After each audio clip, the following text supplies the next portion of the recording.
Good afternoon, R&D scientists, nutraceutical innovators, faculty members, and dear students. Welcome to the second episode of R&D Grail, Ingredient Synergy versus Complexity. I am Munibur Rahman, your host from Nutrify Today, and today we are diving into the holy grail of formulation science, where we see we can get elegant synergies between few powerhouse ingredients which can outperform complex blends packed with extra ingredients. We will unpack the pharmacology, bioavailability data, and real world evidences to help you craft smarter and more effective nutraceutical products. To moderate the session, we have with us Dr. Balkumar Marthi, who is the president at Nutrify Today Academy. He is an ex-Unilever R&D head and also has been the former dean of innovations at Geetham University. Dr. Balkumar is a industry veteran and has a lot of experience in nutraceuticals and food sciences. Over to you, sir, for introducing the panelists and moderating the session. Thank you. Okay, thank you, Munib, and welcome everyone. It's a great pleasure to be back.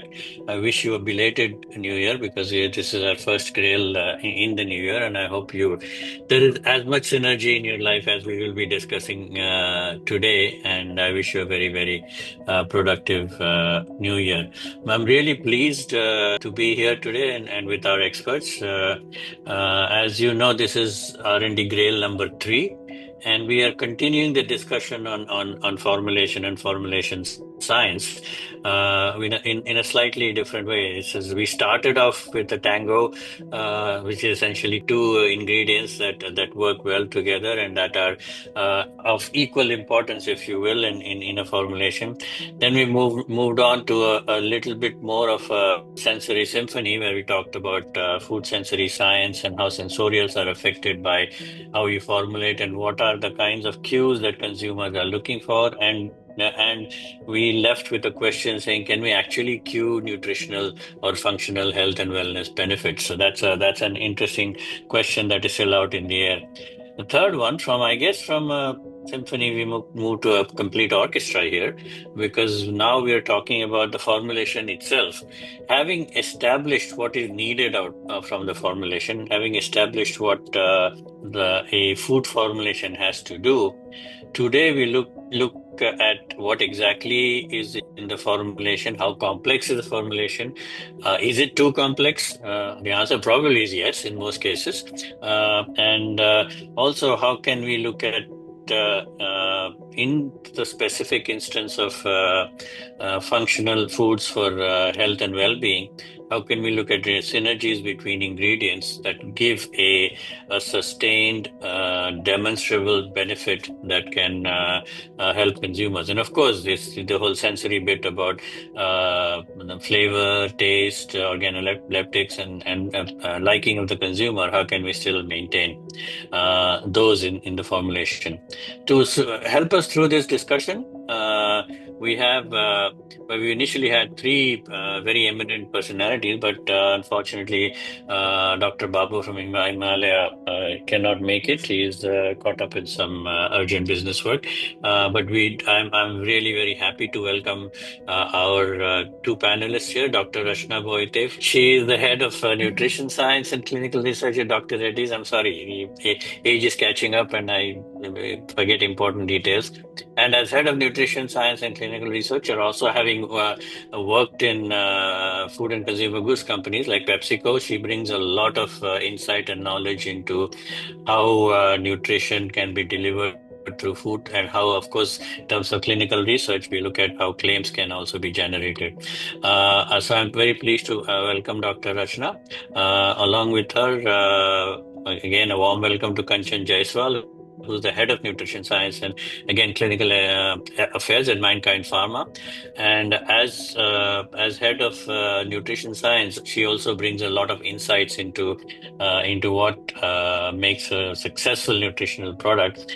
And our two experts being currently in the pharma industry would also be very, I think, curious and desirous of knowing what happens in a conventional food formulation. Remember, we talked about in the last last two grails, how we are bringing together the convergence of pharma and conventional foods, if you want to call it that, that is happening now. So we are not looking at just a supplement or an active that is given as just a pill or a liquid, but it's about how you're formulating something into a food product that can hopefully be part of your diet. Because the whole concept of responsible nutrition under which we work is about saying how we can actually weave all these products into a balanced normal diet that allows people to get the maximum benefit. There is a need for supplement, there is a need for fortification, but that's a different question. There can be fortification through foods, and we will kind of touch upon that today. But mainly, it's about saying that okay, how do I make a food both functional as well as safe, stable, and without the kinds of ingredients that we look at? The overall perspective is one of both safety, functionality, taste, and quality, but it's also about environment.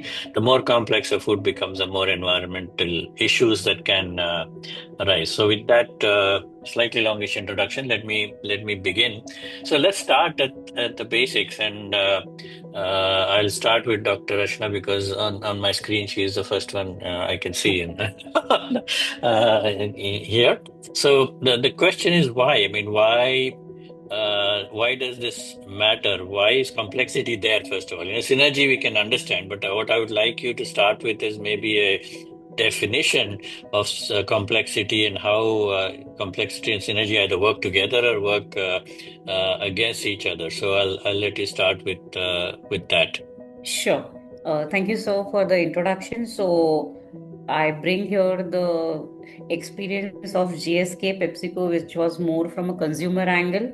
And from past 8 years, I have been associated with Dr. Reddy. So some nutraceutical experience which I have gained. So the examples would be more coming from that angle.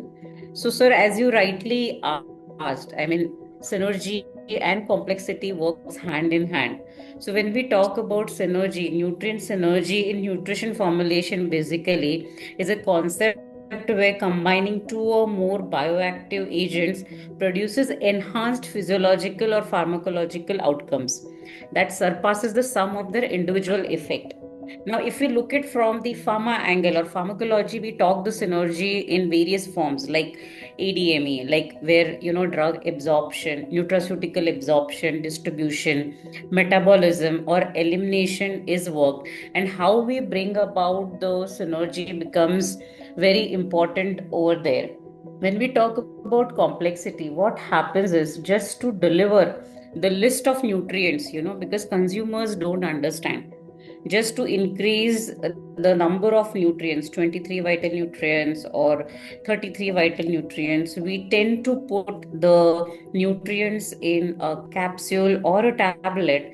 But at the end of the day, we have to see how complex we have made it.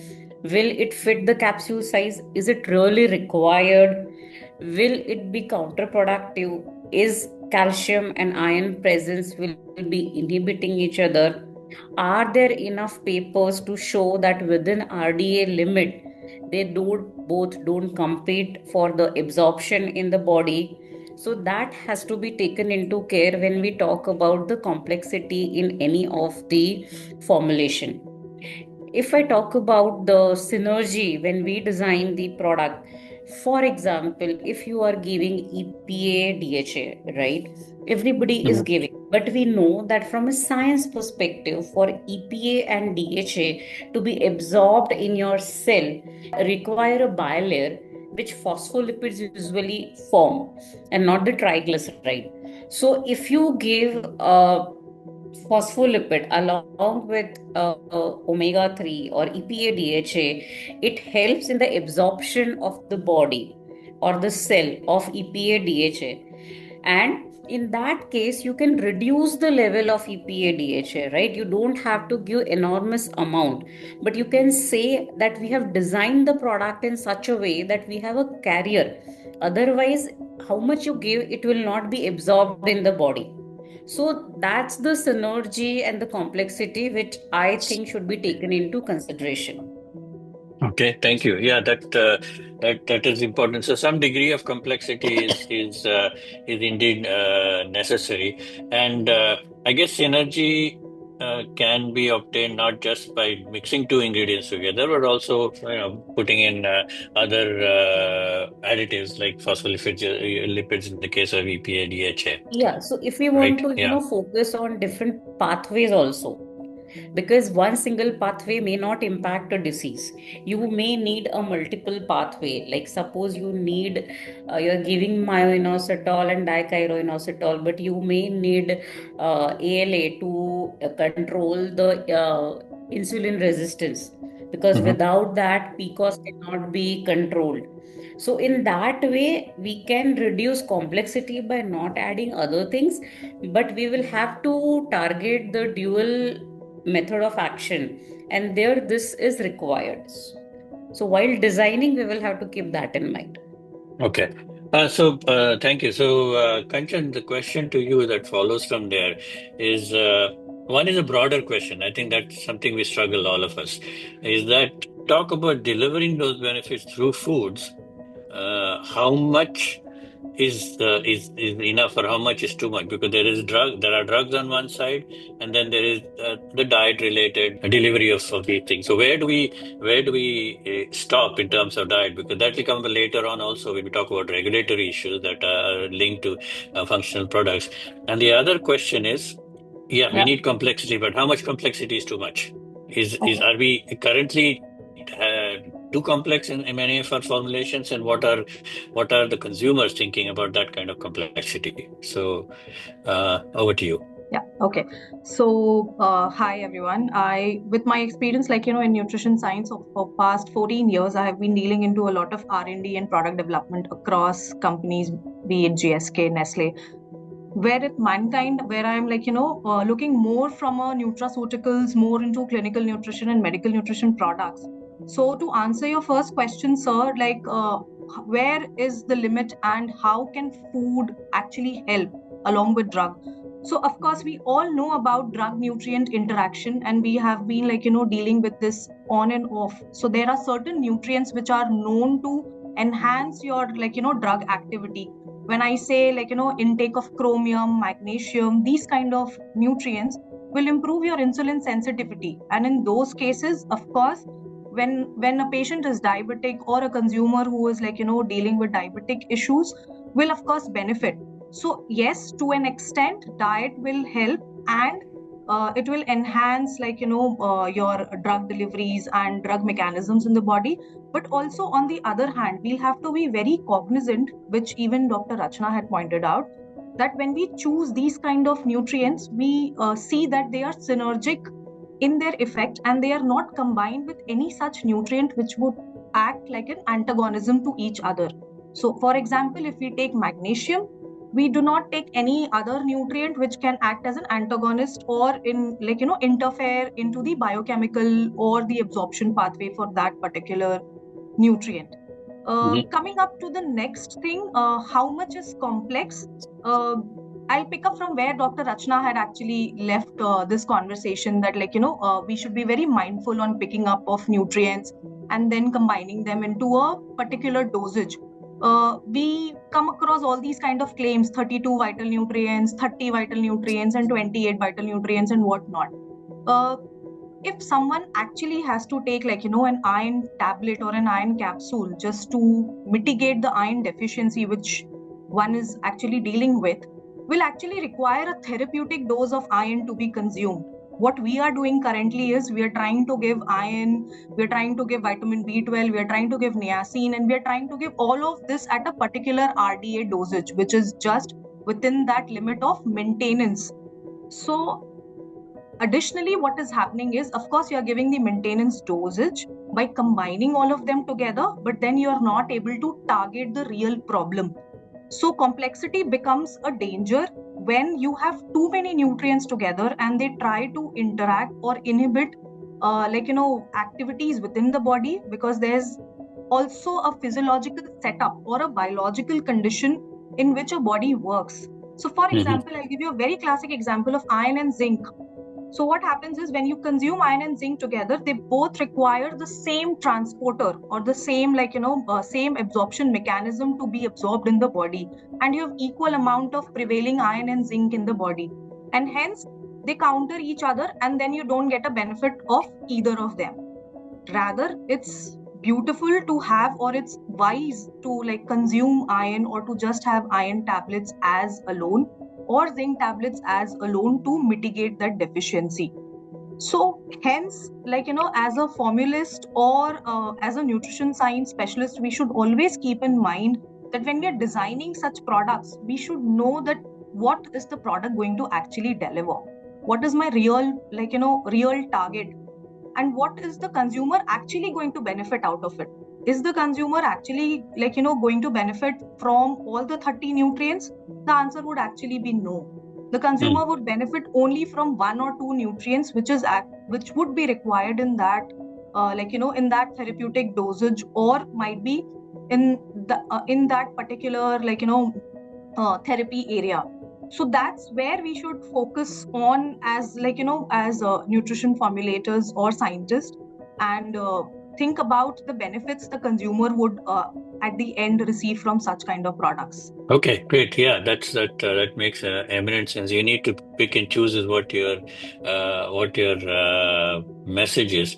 I'm looking here in front of me. I have product which is a tomato basil soup. Not a nutritional product. It's just a very old food product. And if I look at the ingredients, it's a tomato basil soup, and the tomatoes are number four on that, number three on that ingredient list, and basil oil is somewhere way down at the end.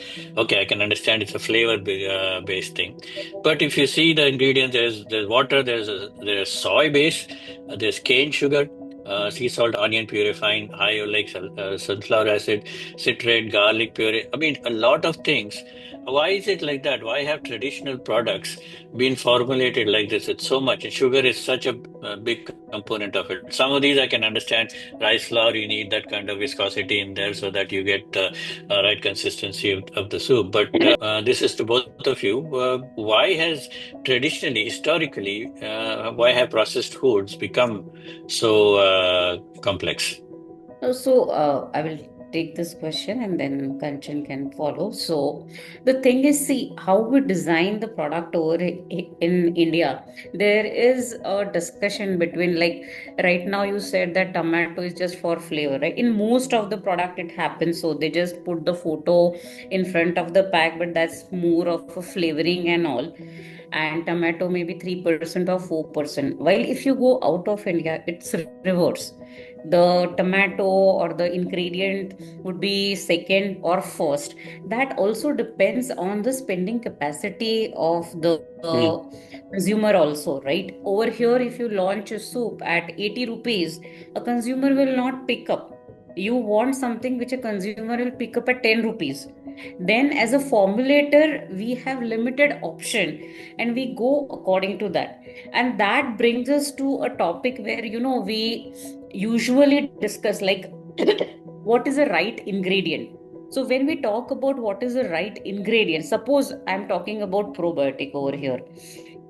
When you say any probiotic, lactobacillus, you say lactobacillus, but when you want an efficacious product, the strain, the genome has to be taken into consideration.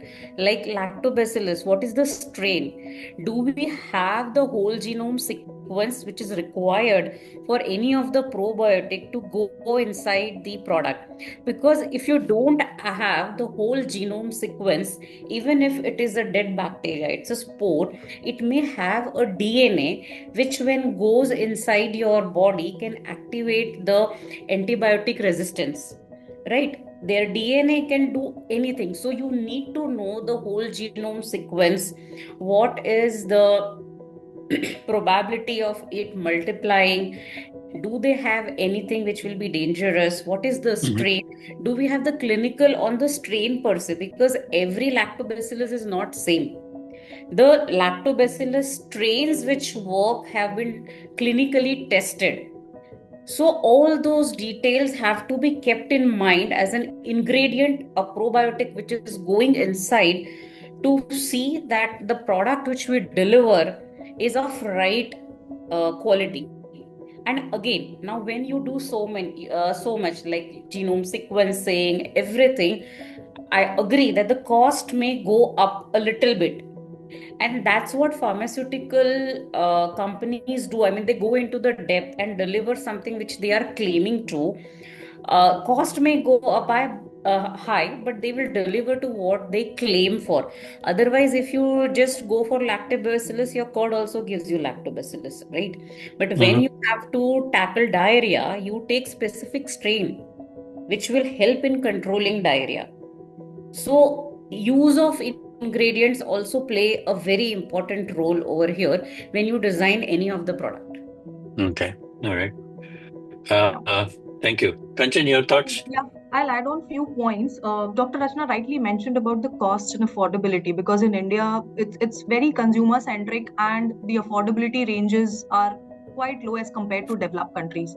Also, to add on, like, when we compare ourselves with developed countries where there is more of fresh ingredients used in these kind of products, they require a special kind of packaging as well, and there is a lot of stability and other concerns. So in a tropical country like us, when we try to adapt those kind of packaging along with those fresh ingredients, the cost is exorbitantly high. It multiplies by almost 4x to 5x than what we are currently selling. So it's not only about the ingredients alone, but again, to maintain those ingredients, you need an outer proper covering as well to carry it for a longer time, because it's just not a fresh tomato soup which is just served on the table, cooked from the kitchen within 5 minutes. It has to run Mm-hmm. that cycle of another 1 year to reach to that consumer's home and the dining table.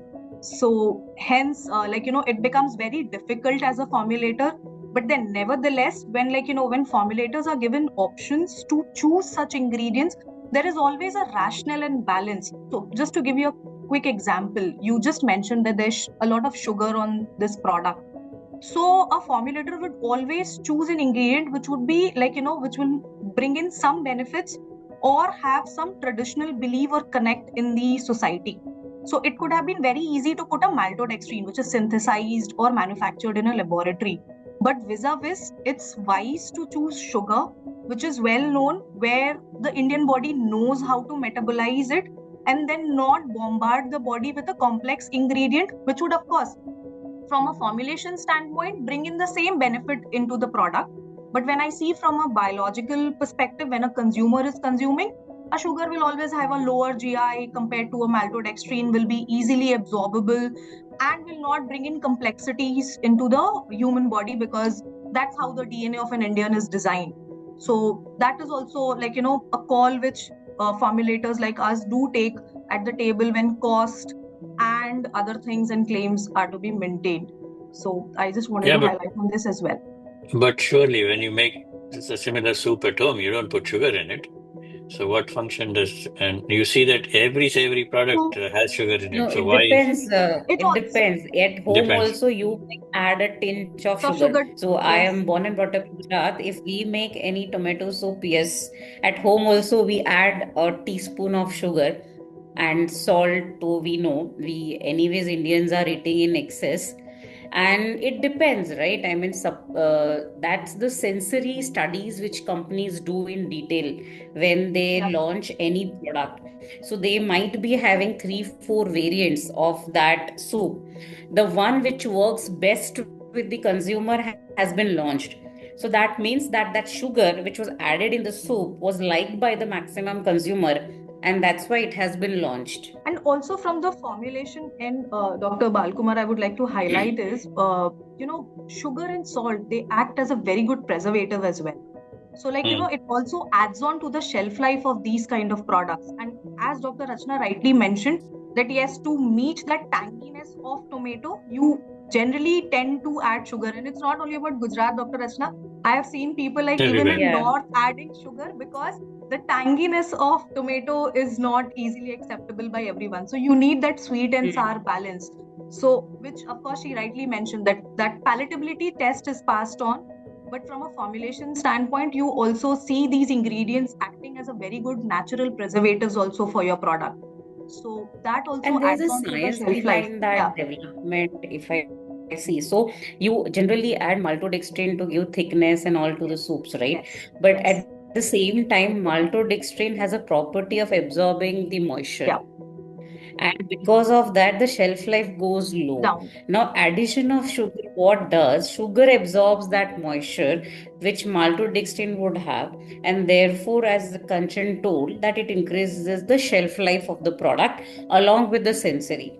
So, I mean, usually there is an effort not to make it too Mhm. complex because it adds to the cost also, right? And then the company's GC and everything goes low because they have to launch at a certain price point. So companies do try to reduce the complexities, but yeah, there are examples where synergy is not kept in mind and we go towards or lean towards complexity. Okay. In terms of complexity, again, before we move a little bit onto synergies, yeah, what kind of you see now that consumers are actually preferring clean label.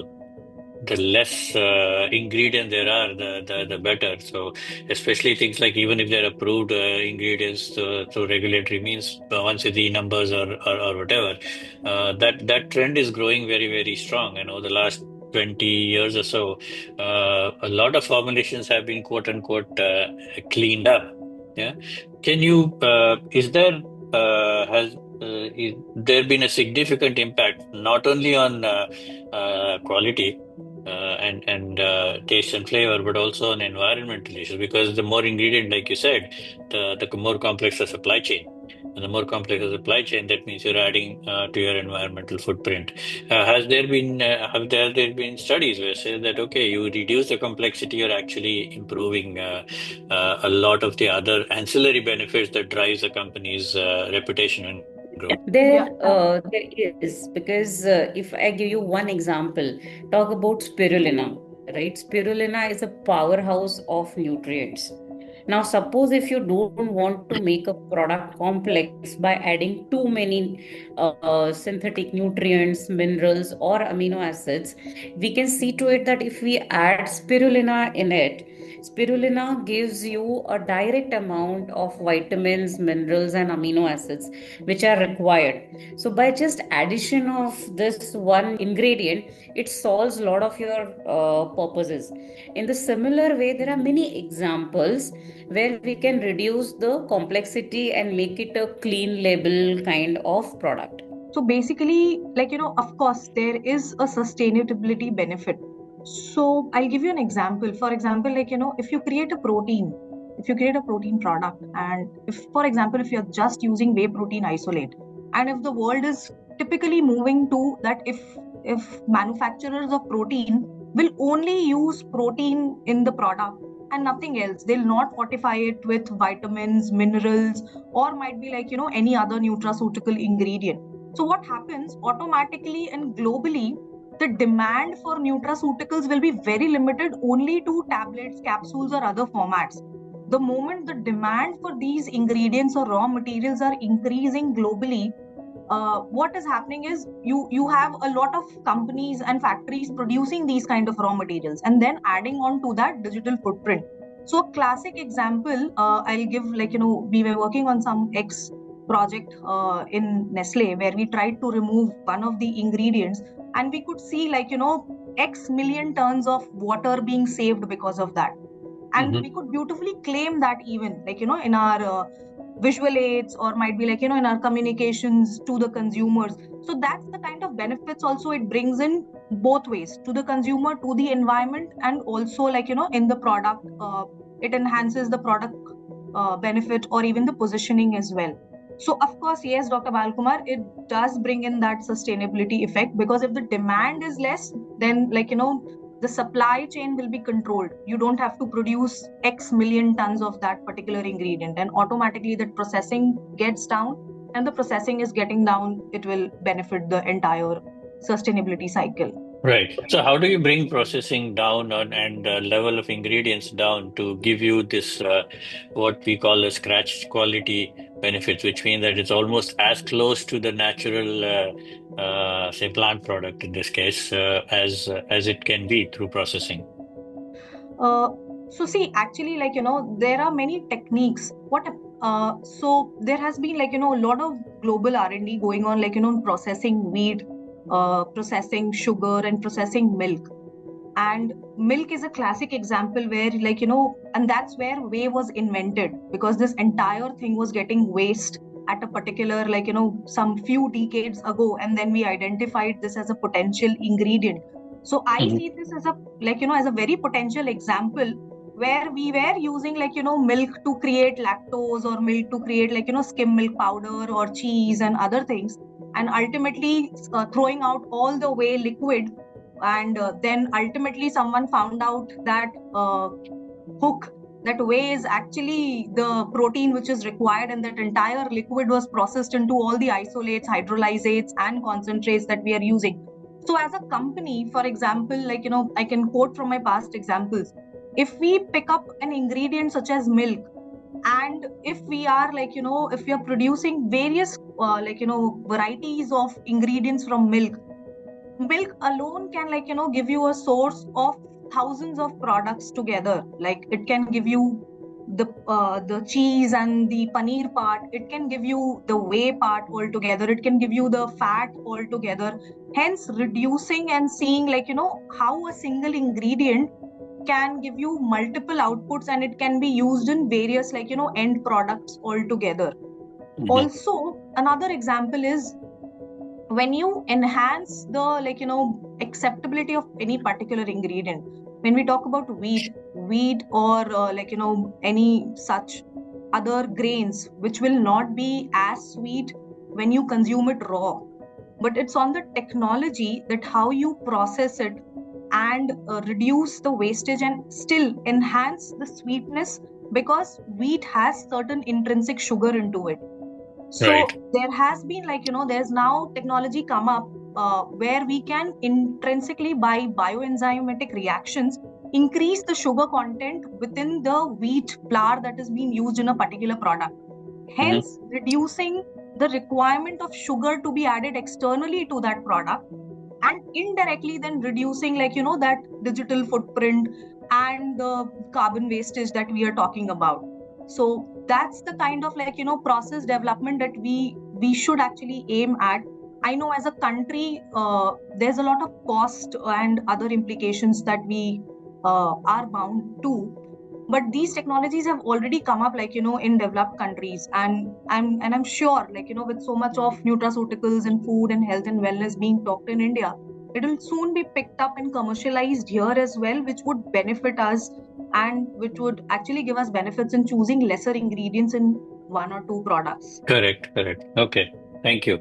Uh, Moving on to the different question, Rachna, when we talk of synergy, our usual thought is that it's two pure ingredients mixed together and then give you an added benefit.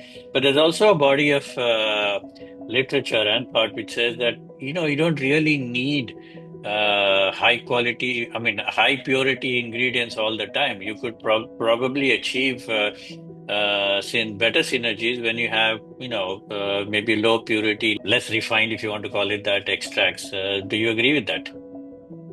So it depends. For example, in any formulation, you have a space. Taking an example of curcumin. Curcumin, for its absorption, needs piperine. Right. If you have the space, you have to reduce the cost of the product. You add curcumin and piperine to increase the absorption. But if you have a nanoparticle of curcumin, right, and if you have a space limitation, you can go with that kind of product, and then the space would be there for another addition, and in that case you don't need the synergy. So it depends on what is your target audience, what that target audience will be able to pay for that product, and how the product is being designed. So there are many components which we keep in mind while designing a target product. And in this, I would like to focus that there are many technologies like AI these days helps us a lot in designing a formulation. And in that, we do in silico modeling, where we add the inputs of what are the ingredients, what is the purity of that ingredient, and what are the output which we want. Is it coming in synergy? For example, there are maths and the modeling which we do, we have the population size also.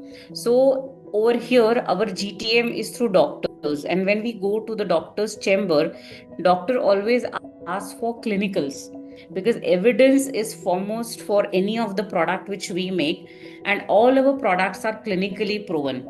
So Right. how, what gives us a probability of success, or what gives us a confidence that this molecule when mixed with this purity will give us a clinical outcome? For that, we input this mixture in the modeling, and the outcome which we get is the probability of success in the clinical modeling. And over there we can control the population, like the population is suffering from pancreatitis, what is the population size? It is 50, 100, 500. At what level will you see the probability of success? So in this AI modeling, it helps us, like, do you want to keep a normal unprocessed product like curcumin and piperin, or addition of a nanomolecule of curcumin will help you in designing this product with a better efficacy? So all those things are taken into consideration. Okay. Kanchan, you have any thoughts on this? I have a follow-up question after this. No. I think I echo with what Dr. Rachna said. Yeah. So, but what what about whether hypothetical or not? If you have a more, shall we say, more impure extract, so not a complete pure product, would it not be a little more beneficial in the nutrition food domain? Because whatever activity, maybe there's an activity got a potent activity in pure form, it will actually temper it because of various other biochemical and other interactions. So is that something that can be designed in, and that's something that is desirable? Because again, you're Uh, now separating drugs, therapeutic versus lifestyle. so over here again, one of the aspect, as you rightly said, comes is the toxicity. More the what is the toxicity level of that impure molecule versus the pure molecule which is micronized, cleaned, and all. If you are making a product which has many other additives which are adding to the toxicity, you will have to take into consideration how much amount of impure product you are using, because Mm. ultimately supplements or nutraceuticals are to be taken for long time, right? It's not a drug that you take it for 1 day, 2 day, 3 day, and you stop. Supplements or nutraceuticals are to be taken for 3 months, 6 months to show the efficacy. At that Correct. point in time, what is the toxicity level which our supplement will pose on the patient or the consumer? That also has to be taken into consideration if you are a ethical company and you are designing that product. So from that perspective, we look at like what is the purity required. Okay. Kanchan? Yeah, to add on to what Dr. Rachna said right now is on the toxicity part, there always be some tolerable upper limit for these kind of extracts which a body can tolerate actually. So once if we have that data that within a period of 6 months or a year, if this is the kind of input which a body will have. So for example, any impure extract, if a consumer is consuming for a period of 1 year and it is just 2 mg and the tolerable upper limit for per day is somewhere around 10 mg and it's over a period of 1 year, then it's way below the toxicity dosage. So hence it will not interfere and not even bring in any pose any negative consequences as well in the biological pathways. So Mm. yes, it's always justifiable, but justifiable in a set quantity where you have Yeah. more and enough data to support on the upper limits and the tolerability. Yeah. So the message is very clear that obviously the level of the ingredient will depend on efficacy and safety, with safety overriding a lot of other parameters, and the level of impurity is also about the same, because what is the level of accumulation or toxic molecules in your bodies would determine how to do that. So let's on this regulatory issues. So let us now move on to understanding this, because with health and wellness products are just coming, a dime a dozen now. They are just exploding, and as you can see from all the data generated by Amit's Nutrify, our Nutrify Today people, it's on its way to becoming $100 billion industry, which is huge.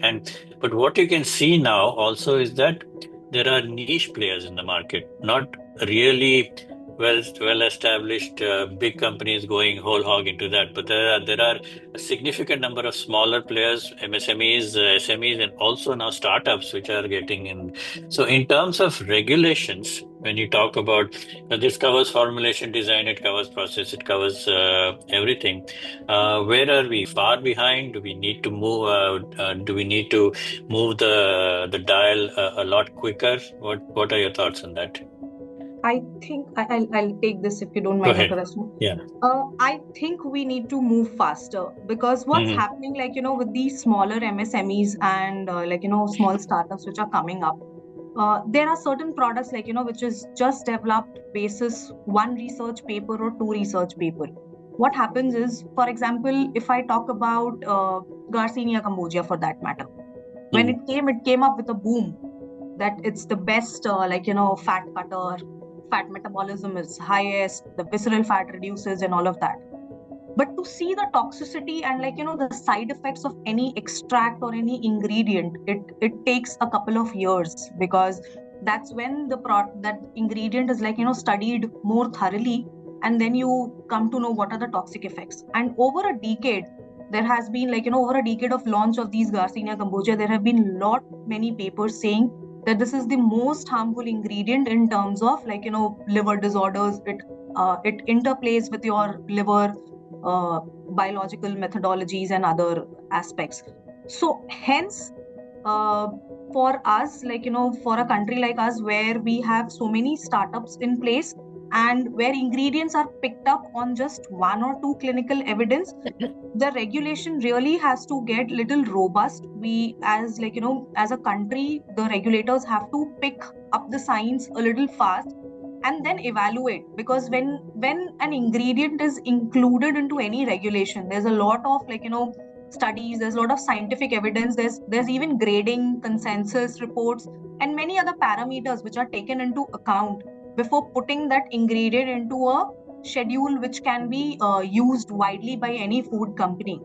So hence, to identify these ingredients, to action upon it, and then declare whether it's safe or not safe, I think even the regulation has to be at the same pace with the pace with which the small startups are picking up ingredients from abroad countries and basis one article or two articles and then just pushing up the product. And all the more why it becomes more dangerous, because companies like us who are into ethical marketing, the pharmaceutical companies like Mankind, Sun Pharma, Reddy's, we go to the doctors, we present clinical evidence, we present science, and the doctor is the provocator for us, who discusses the benefits of the product with the patients for that matter.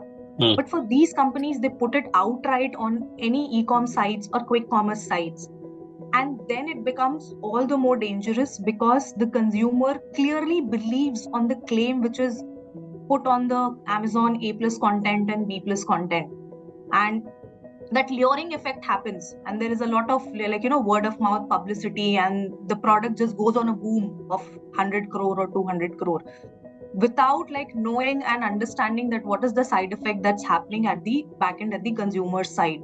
And by the time the regulators come and pitch in, the product has become so big that it's very difficult to even diminish it off from the planet. Yeah, so because that's how a lot of it, lot of it is based on a fad or a trend or somebody saying, it's like the diet plans that you have. Somebody Uh, said do a keto diet, somebody said do this, do that, do a and people, Mediterranean one and you'll yeah, fit better. Yeah. you'll feel better. Yeah, so it's also Right now, not, anti-inflammatory yeah, diet is in. right. So what you agree with that, Rachna? Any other So thoughts over on the? here, so when these vendors come to us, right, with new molecule or new ingredients, when you further deep dive, because we go into the depth of any of the paper which they present us, so there you will see the sample size of 30, 28, Yeah. 14. You see the methodology where they have not bifurcated a primary objective and the secondary objectives. They will show that the study was positive, but they will show that it was a secondary objective. It was not a powered study. Mhm. Primary objective has failed, right? The outcome which you have come up with is not a right outcome on which you can decide. The toxicology has not been studied because they give it for 1 month, 2 month, and it's done. But for toxicology, you need long term data, how it will impact. And we have seen these days many of the instances where taking few supplements there were impact on the liver or pancreas. So all these new ingredients which come in, so detail has to be seen. The clinical depth has to go when a novel food comes for an approval, right? Mhm. And we can talk at length for regulation if we go in, but one more example, like there are limited salt approvals which are there in the list right now. But if we come up with a new salt like magnesium bisglycinate or many new salts are coming up, the science of that has to be studied quickly and the approvals have to be given. Otherwise, we will restrict ourselves to only 2 or 3 salts which are approved in the list. That's Correct. the second point. And the third point, if I can quickly touch upon, is like nutraceutical is in between drug and nutrition. Nutrition has to be taken at 100% RDA.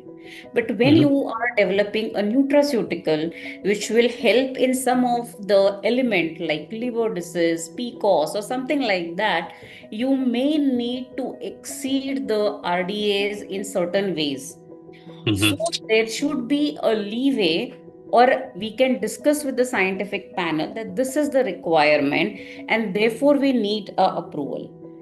And from a scientific angle, what we do, I mean, if right now the regulation says that you have to restrict to 100% RDA, then from a science perspective, we have an option of adding probiotic.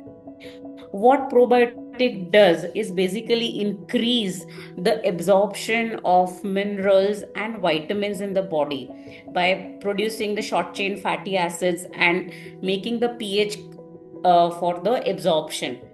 So right now what we are doing is adding this kind of product which definitely brings in synergy. For some it may be complexity, but we need to understand why are we adding, because in certain product we require a better efficacy of nutrients which we cannot exceed because of the regulation, and therefore we are adding probiotic so that it can increase the absorption and the efficiency can be seen. So these are the 3 points from a regulatory perspective, but the list is long. Okay, yeah, yeah, it is, and it's a lot of things, and you come across that a lot. You will see recently that FSSAI has also said that we will base all our regulatory compliances on risk assessment, which is fine. That's the science-based risk assessment is a great thing to do. But doing that risk assessment when it comes to conventional foods is much, much, much, much more different from what you were mentioning, because it's Yeah. also case specific, and there are a lot of intricacies that are involved in there. So I think So someone it's somewhere like has to, when required, they don't do it. Like yeah, ORS, right? It correct, was there 10 years back. That point in time, you did not regulate it. And suddenly, now, when somebody has a case, you will suddenly say, stop everything. correct. So, not a good approach. Yeah. We have maybe one question or more before we take questions. Audience, please post your questions in the Q&A box so we can take them as they come. In terms of, again, trends, Kanchan, what we are talking about, some of these complex ingredients added for preservation, ingredients added for some other functionality, and a lot of this, especially related to preservation, is from the point of view of longevity of shelf life in the supply chain. Now, a lot of smaller companies, you see this trend. In fact, there's a product that actually labeled small batches. Yeah, so where they say we make only small batches, they're handmade and packed, and they have, it's almost like making bread, which has got a 4-day shelf life kind of stuff. Is that a big trend that's going to come up, especially when you're talking of nature identical, natural, less processed, less ingredients, clean label ingredient foods? And is that a viable alternative to mass manufacture, which almost makes it ultra processed sometimes? Yeah. So basically, what happens is when you make small batches, as you rightly mentioned, it will always have smaller shelf life. It will move like an FMCG product always. It will never be longer on the stable or the shelf. So what Correct. happens, of course, these trends are growing, not to deny, and they will grow as well. There are many companies, and they'll always be growing and growing. But what will happen in the longer run? For example, any company manufacturing, just 100 packets of clean label, might be a protein supplement or a clean label fortified food, would be able to just manufacture some 100 packets only, because the manufacturer always have this fear that what if this 100 packets are not sold within 4 days. I will always be in a depth as a manufacturer. We will always be into that that Correct. depth of products coming back. Hence, it's when I see it from a long mass extrapolation, this is not a viable supply chain method, or a viable method that would suffice in a country where we are serving more than 140 crores. So, for smaller runs, smaller batches, it can work on, but not into a longer extrapolated thing. Also, to add on what happens in these scenarios, you can have a lot of competition, or might be there can be options that could increase, but all the options would be limited in a certain quantity. None of the options would grow something like a Maggie, which is produced like almost every day in tons and tons. And why it is being is able to maintain on the shelf, because there's certain amount of preservatives which you add in certain quantities, which is again regulated and allowed by the regulation. And as I mentioned, that it is within that dosage which does not cause that toxicity also to humans when they consume even over a long period of time. So Correct. yes, clean label, good idea, but longer sustainability can only happen, or might be some miracle will happen, if there's some more food technology innovations which help them increase the shelf life without adding such preservatives or any such emulsifiers or any other ingredient as such. Correct. Okay. Rachana, any thoughts on that? So, just answering you to the point, these are done because there are process limitations. Small batches they claim, but why? For example, if I give you example of gummies Mm, have to go through extreme heat, and the moisture content also has to be controlled over there. If you do it in a large batches, the moisture content will go haywire because the belts are longer, mm, so you have to take care of the processes also, and therefore they claim it that it is a small batch, but that's because of the processing which limitations which bring in. Otherwise, when you make it in a small batch, as rightly said, the cost increases, everything increases. Why somebody will do it? Or secondly, they may not have a confidence that yeah, it will go in one run. Let's see how the consumer deals with it. So all this are taken into consideration when they say small batch. Yeah. great. Stay with you. Lastly, can you just a summary from your side, 2 or 3 messages you would like to convey to the audience in this So area?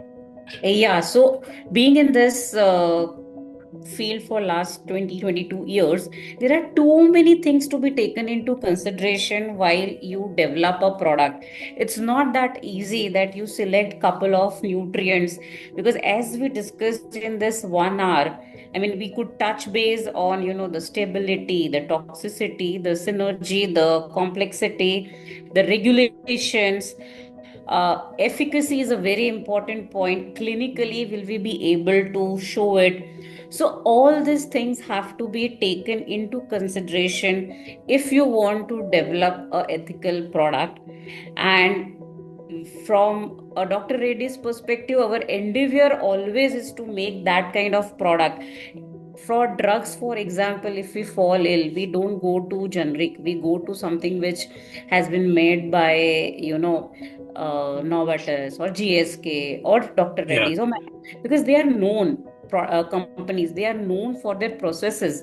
People know that the QA and everything would be very strict.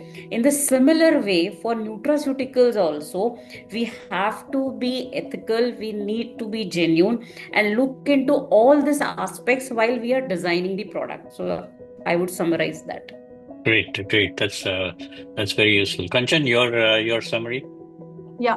So I would want to put a tagline to this because the entire topic gave me a thought. In nutrition science, more is not better. What is better is better. So when I say what is better, because you need to pick up the right ingredient and in the right quantity. When we prepare concoction of ingredients, we should always have that answer in mind, that what's the end benefit it's going to give to your consumer or to the patient. If all the ingredients together put not giving any benefit, then we need to pick and choose. And when we pick and choose in the right quantity and dosage. So with the kind of transition that I'm seeing in nutrition and health and wellness, I believe it's more about precision. It's more about being more relevant and being more restrained and not maximizing onto ingredients and complicating the end user benefit. So that's my take on this entire session. Wonderful. Yeah. I completely agree with both of you, and I can add that the question is not whether complexity is good or synergy is good or whatever. The question is, in the context that you're talking about, both safety, efficacy, stability, ethics, resilience, how much complexity is enough? Synergy will come. But so I think that's a message we need to do and then adapt.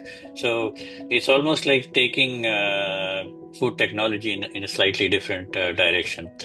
Thank you all. We have some time to take some questions. We have 4 or 5 questions that have come up. One is from Atif Khurshidwani. Do polyherbals truly reduce individual herb toxicity via synergy or amplify the risks like hepatotoxicity? Any quick answer to that? Who would like to go? Sorry, did not get the question, sir. Are polyherbals, do they truly reduce individual herb toxicity via synergy or they amplify the risks of the individual? It Depends on how you make it. There are different purities which are there. So which purity of the product you are using, it depends on that. Okay. All right. Kanchan, the second question, Yeah. I think something both of you alluded to. Superfoods keep on changing. So the question is, I won't read through the whole question because we're talking of examples. The question is the nutraceutical industry chasing fads or are the fads infecting the industry? And how do we know the difference? Again, the difference is through clinical evidence. So pick up products which is more clinically evident, backed by companies who are known for science, who are known to generate clinically backed products, and not pick up any such product which is just consumerized and put up on the e-commerce website. Of course, not demeaning any segment here, but then it's all about the end user benefit and the safety. Because at times these companies, they rush and get into the market, but our GTM strategy is very clear. It's through doctors, it's through clinical evidence. Hence, it's not about nutraceutical industry chasing fads or vice versa. It's about being a more vigilant consumer and knowing the facts correctly. Yeah, great. Thanks. Rachna, you agree with that? It's not about fat. Like, for example, we talk about makhana, right? It's not fat. It was there in ancient times also. Only thing, the research has come up with the micronutrient level it has, how it is helpful. Therefore, we are talking about it. In the similar way, curcumin, haldi doodh, we all were, I mean, in our forefathers, when you get cold cough, you were drinking. It's only that now we come up with, okay, it has curcumin. I mean, if you're not taking it with fat, how do you increase the absorption and all? So it's just the science, not the fat, I would say. Okay, all right. Yeah, and guys who are listening in, there's great business opportunities for CROs because we need that in the nutraceutical domain. Another anonymous question: how do we control pesticides and heavy metals? How do you do that in your supply chain? So basically, our procurement, which we look into, the vendor qualifications are done, and the vendor qualifications are done based on the pesticides level and all which they add. So based on that, we qualify for the vendors. So at least in Dr. Okay, Reddy's. all right. And Kanchan, in your case? So basically, we also go towards organic kind of vendors as well. And there are certain, regulations and checks placed internally for mankind where we try to avoid, ingredients which can be procured even pesticide free. So, for example, any milk product, if the vendor is claiming that there is no pesticides being used or there is no any such steroid activity done on the cow, so we also have those kind of checks also at place to scrutinize the vendor and then intake the raw material. Basically, you have to have a very robust supply chain assurance program. Yeah. One question from my colleague Shikhar. I think we answered that, but if you have to add anything, do synergies justify complexity or do minimal effective doses suffice? The same question we had asked. It's about the right amount of complexity to give you the kind of synergies you need. Yeah. Somebody else wants to know whether clean labels are just a marketing gimmick. No, it's actually not a marketing gimmick. There are clean label products, but then you'll have to look at the shelf life. So the moment if there's a clean label product with a shelf life of more than 6 months or so, then you're bound to know that there's some XYZ preservative added in the name of INS XYZ, which you'll have to go through the regulations and learn more about it. Yeah. And just to add over there, clean labels again not fat, because for example, as a colorant, if you use natural color, it will be clean label. If you add Ponshu 4R, it gives you a color, but again it is carcinogenic. Not at a level where we add for colors, but long-term studies have shown in Australia, Russia, everywhere it is banned. So when a product comes to you as a clean label, they have taken care of all these things, so not a fat. Yeah, okay. And one last question, pretty specific. In liposomal formulations, do we need to do clinical trials for individually for ingredients or just the entire extract in the final formulation? No, whenever you see for the ingredient, the company already has done the clinical. It's the efficacy of your formulation which you have designed, which you will have to see the efficacy for. Because in nutraceutical, what happens, we tend to mix many of the micronutrients or the actives together. How they are acting, we have to look into the evidence of that. Okay. All right, there are no more questions. We're running about 5 minutes late. That's fine, but it's a very, very enriching and interesting discussion. For me also, I learned a couple of new things. If I would just your summaries, basically, I think the most important thing for us to consider in this domain, as in any other domain, is that what exactly are you, Rachna pointed out, what exactly are you looking for in an outcome? You know, it's product stability, it's quality, it's efficacy, it's consumer acceptance, etc., etc. And Kanchan talked about making ethical, genuine products which are backed up by sound science. And if you have to achieve that, you have to make a call, take decisions on what kind of formulations to develop, what kind of synergies you want, and what kind of even marketing that you do, and how your supply chain operates. And finally, it's not about one or the other. It's about saying, okay, this is what I need. How do I make it happen? In terms of regulations, both of you and all of us, I think, agree that regulations have to move fast to keep in step with what is happening. It's easy to say risk assessment is an important element and we need to risk assess everything, but what is the qualitative and quantitative content of the risk assessment that you do that is different from what has been done for conventional food products is going to be very, very important. So thank you very much. I think the supply chain stuff and the regulatory stuff, we'll pick it up in further grails also. But this is great food for thought, and I hope all of those listening in have taken these lessons on board. And it's not always a yes or no question. One is better, one is not better. It's about what do you want, horses for courses, and essentially understanding very, very clearly what you're making and what you're selling to the consumer. So thank you very much, Kanchan and Rachna, for your excellent insights into the topic. I'm sorry Dr. Babu couldn't attend. He would have had an additional perspective. Thanks to all participants for being here with us. Let's see you again next month. In a couple of days, we will announce what the topic is for next month's R&D grade. I'll hand you over to Muneeb as the host. Thank you very much for a very insightful session. Thank you, participants. Thank you, panelists. And thank you, Balkumar sir, for moderating the session in a beautiful way. Thank you very much. Thank you so much. All Take right. care. Thank you. Take care, Have a great everybody. day.